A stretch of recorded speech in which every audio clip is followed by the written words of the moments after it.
She started yelling before I could even finish tightening the last screw. "You can't do that. I run this neighborhood." Her voice sliced through the quiet street, sharp and furious. I turned slowly, screwdriver still in my hand, forcing myself to stay calm. "Ma'am," I said evenly, "I'm changing the locks on my own house." She marched up the porch steps, heels snapping against the wood like she owned the place. "This home is under HOA supervision," she snapped, thrusting a clipboard in my direction. "You're violating community standards." I almost laughed. "HOA?" I asked quietly. "I bought this place outright. There is no HOA." She ignored me completely, already pulling out her phone. "You'll regret this. I'm calling 911. You don't just move in and change locks without my approval."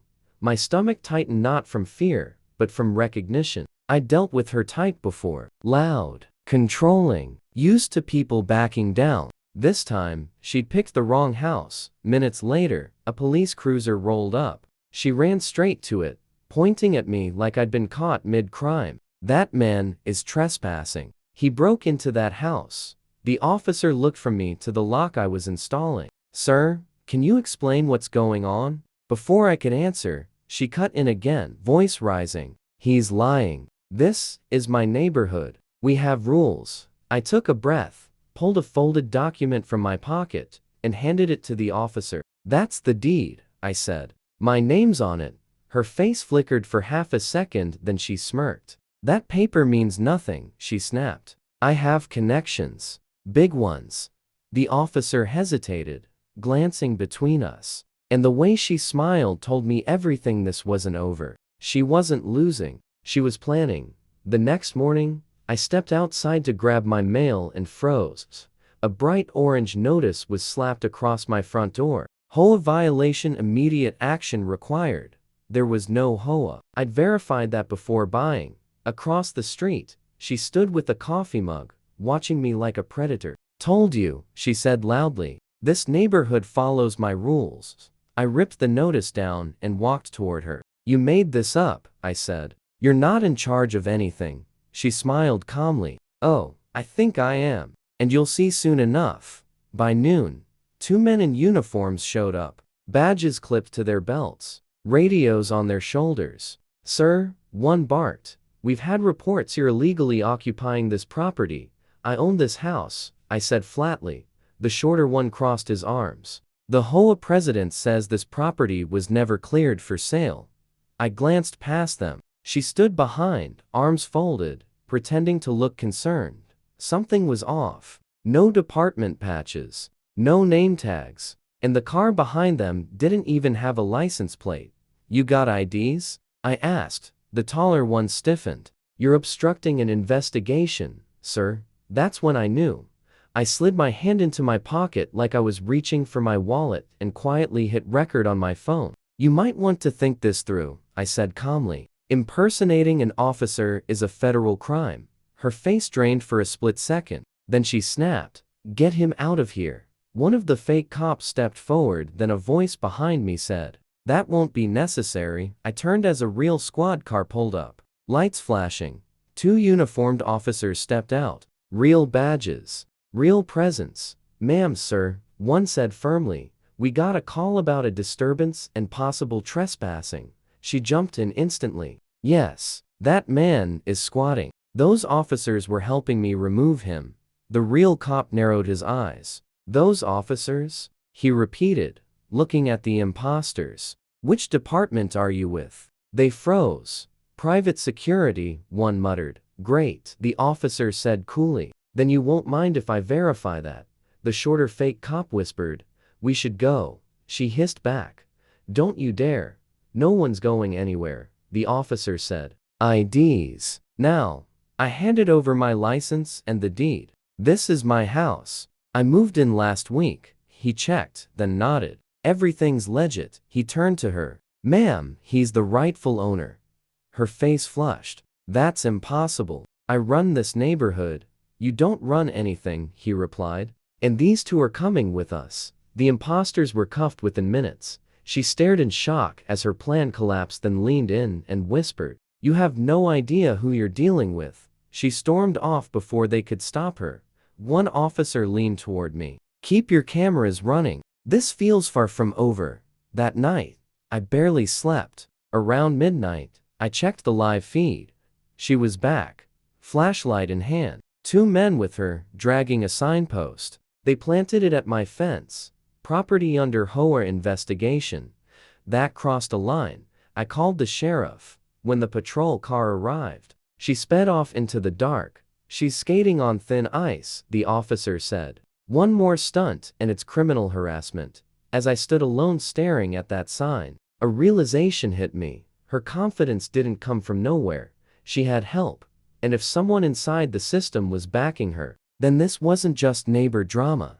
This was war. The next morning, I went straight to the county office. The clerk typed in my address. His brow furrowed. That's strange. There's a duplicate ownership record listed under Green Meadows HOA.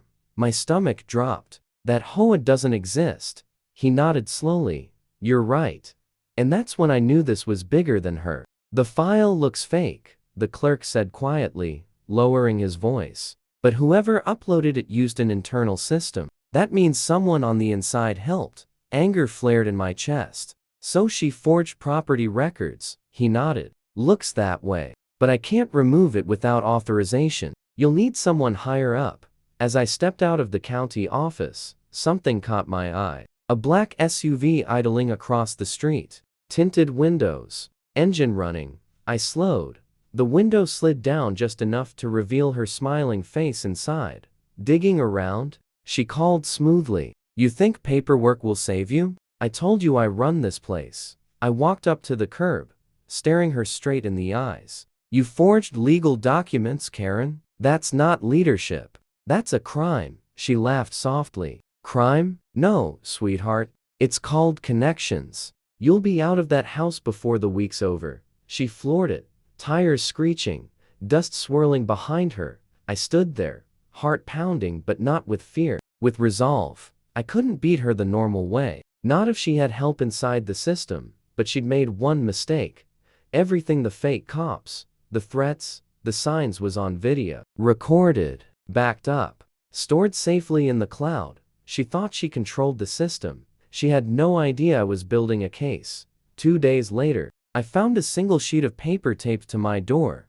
Final notice. Vacate premises or face legal action. An O envelope. No stamp. Her fake HOA logo at the bottom.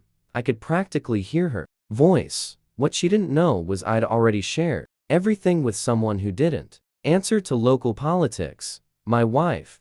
She'd been away on assignment. Federal. And until that moment, I hadn't told her the full story.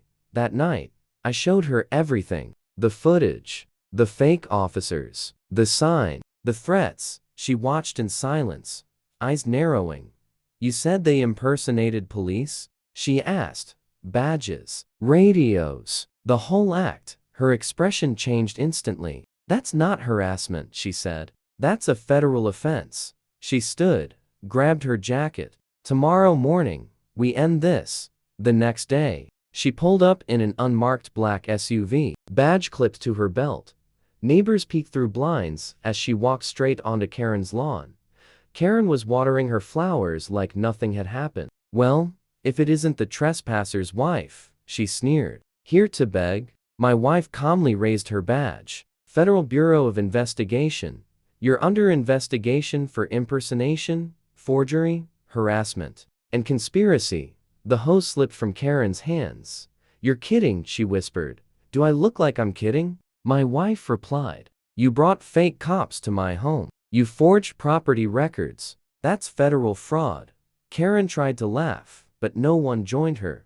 Neighbors stood watching, silent. For the first time, fear showed in her eyes. You can't arrest me, she stammered. I know important people. Good, my wife said evenly. They can watch the footage with us. She held up her phone. Every threat, every lie, every fake notice on display.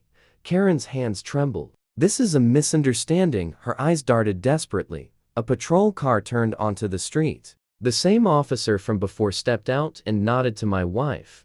Within moments, Karen was surrounded. The charges were read: impersonation, fraud, harassment, conspiracy. Phones came out. Whispers spread. As she was cuffed. Karen screamed, "You think you've won? You'll regret this." My wife folded her arms. "The only regret I'll have," she said coldly, "is not stopping you sooner." When the car drove away, the street went quiet. For the first time since I moved in, it felt like the neighborhood could breathe. My wife turned to me and smiled. "You handled this well." "I didn't want a fight," I said. "She forced one. She picked the wrong family." A week later, the neighborhood looked different. The fake signs were gone. People talked again. Turns out, Karen had terrorized everyone for years. The county confirmed the HOA never existed. The forged records traced back to her, and a bribed clerk. It was all over the news. That evening, I tightened the last screw on my front door, the same one that started it all. My wife leaned on the railing. "Feels different." "Yeah," I said, locking it. "This door stays mine." Kids laughed down the street. Real laughter. I looked out and said quietly, "I didn't fight for this country to be told I can't lock my own door." She smiled. "And now, anyone ever will. Because the strongest walls aren't made of steel. They're made of truth."